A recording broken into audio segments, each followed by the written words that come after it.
সংস্কার কমিশন, ৬টি সংস্কার কমিশন যে সমস্ত বিষয়গুলোতে সিদ্ধান্ত দিয়েছে বা যে প্রস্তাবগুলো নিয়ে এসেছে তার বেশিরভাগই আমাদের সেই ৩১ দফা কর্মসূচির মধ্যে ছিল।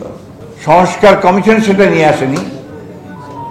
সংস্কারের যে যারা দায়িত্বে আছেন তারা আনেননি, কয়েকটি রাজনৈতিক দল সেই পদ্ধতি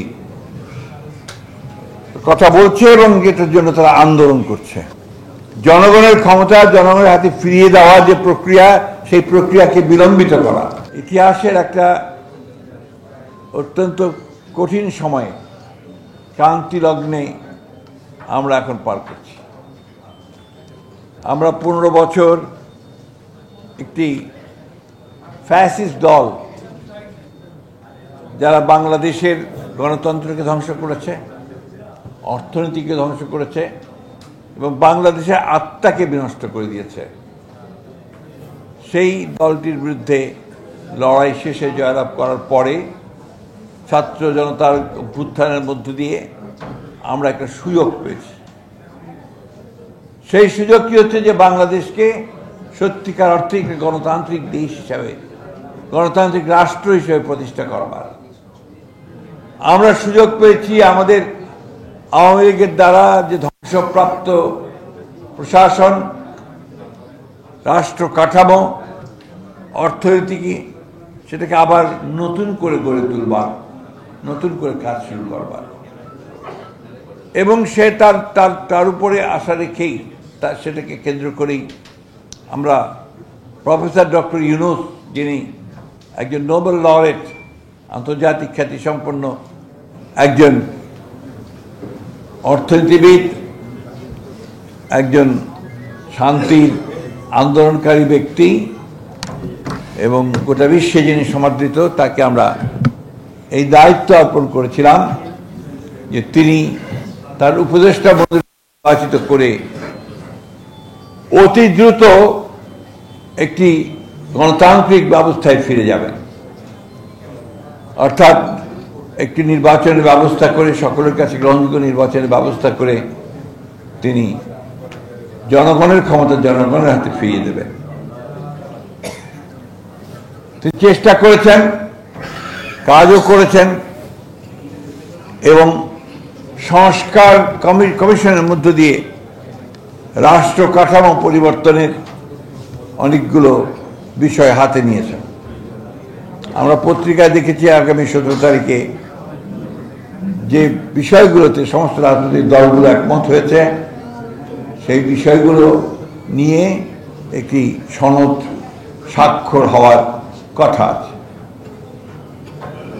আপনারা জানেন যে বিএনপি সবসময়ই সংস্কারের পক্ষে। আপনারা জানেন যে বিএনপি 2016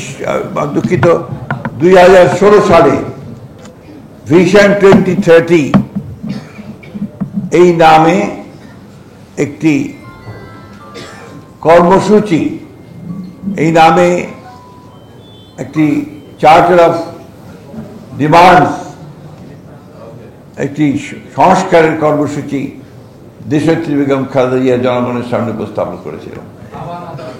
আপনারা জানেন যে এর পরে ফ্যাসিস্ট বিরোধী আন্দোলন চলাকালীন সময়ে বিএনপি যেহেতু উপলব্ধি করেছিল যে চলমান যে তৎকালীন বিদ্যমান যে রাজনৈতিক ব্যবস্থা, সেই ব্যবস্থায় রাষ্ট্র পরিচালনাতে জনগণের কোনো উপকার হবে না, সেই কারণে বিএনপি অন্যান্য রাজনৈতিক দলগুলোর সঙ্গে আলোচনা করে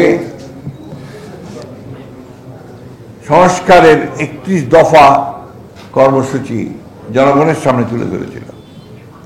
আপনারা সেই সম্পর্কে সবাই জানেন। সেই ৩১ দফা সংস্কারের যে কর্মসূচি, যে প্রস্তাব, সেই প্রস্তাবের মধ্যে কিন্তু আজকে পত্রিকায় আপনারা দেখতে পাচ্ছেন যে সংস্কার কমিশন, ৬টি সংস্কার কমিশন যে সমস্ত বিষয়গুলোতে সিদ্ধান্ত দিয়েছে বা যে প্রস্তাবগুলো নিয়ে এসেছে তার বেশিরভাগই আমাদের সেই ৩১ দফা কর্মসূচির মধ্যে ছিল। ৩১ দফা কর্মসূচিতে আজকের যারা আয়োজক আছেন, সমমনা জোট, তারাও সমর্থন দিয়েছিলেন এবং সেই আন্দোলনে তারাও শরিক হয়েছিলেন। আজকে এই সংস্কারকে নিয়ে বিভিন্ন রকম কথাবার্তা দীর্ঘদিন ধরে হয়েছে, কারণ এর আলোচনা চলছে, এগুলো নিয়ে ডিসকাশন হচ্ছে, রাজনৈতিক দলগুলো কথা বলছে, সব মিলিয়ে শেষ পর্যন্ত একটা জায়গায় বোধহয় তারা আসতে পেরেছেন যেখানে তারা আগামী 17 তারিখে এই সনদের স্বাক্ষর করবেন, যেগুলো বিষয়ে একমত হয়েছেন সেই বিষয়গুলো।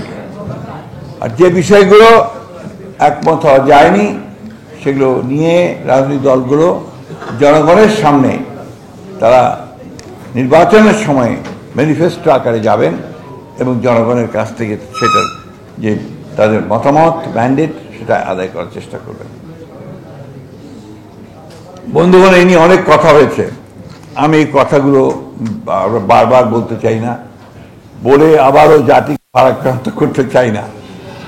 আমরা সবসময় সংস্কার পক্ষে ছিলাম, যদিও আমাদের বিরুদ্ধে প্রচুর প্রচারণা চালানো হয়েছে, এখনো হচ্ছে যে আমরা নাকি আপনারা সংস্কারের বিরুদ্ধে। এটা খুব পরিষ্কার করে বলে দিতে চাই, আপনারা জানেন যে সংস্কারের মধ্যেই বিএনপির জন্ম হয়েছে। বিএনপির প্রতিষ্ঠাতা শহীদ প্রেসিডেন্ট জিয়া রহমান, তিনি একদলীয় শাসন ব্যবস্থা থেকে বহুদলীয় শাসন ব্যবস্থা প্রতিষ্ঠা করে বিএনপির জন্ম দিয়েছিলেন, নিশ্চয়ই মনে আছে আপনাদের। এই যে মিডিয়ার স্বাধীনতা, এটাও শহীদ প্রেসিডেন্ট জিয়া রহমানের ওই সময় দেওয়া। পরবর্তীকালে প্রেসিডেন্সিয়াল ফর্ম অফ গভর্নমেন্ট থেকে পার্লামেন্টারি ফর্ম অফ গভর্নমেন্ট নিয়ে আসা দেশনেত্রী বেগম খালেদা জিয়া করেছিলেন। এমনকি যে কেয়ারটেকার গভর্নমেন্ট আমরা গ্রহণ করতে চাইনি, সেই কেয়ারটেকার গভর্নমেন্টকে আমরা গ্রহণ করে আলাদা পার্লামেন্টের নির্বাচন করে সেই পার্লামেন্টের সেশনে এক রাত্রিতে আমরা কেয়ারটেকার গভর্নমেন্ট যে বিষয়ের যে আপনার যে আর্টিকেল, যেটা আপনার সংশোধনী, সেই সংশোধনী আমরা সংশোধনে পাশ করেছিলাম।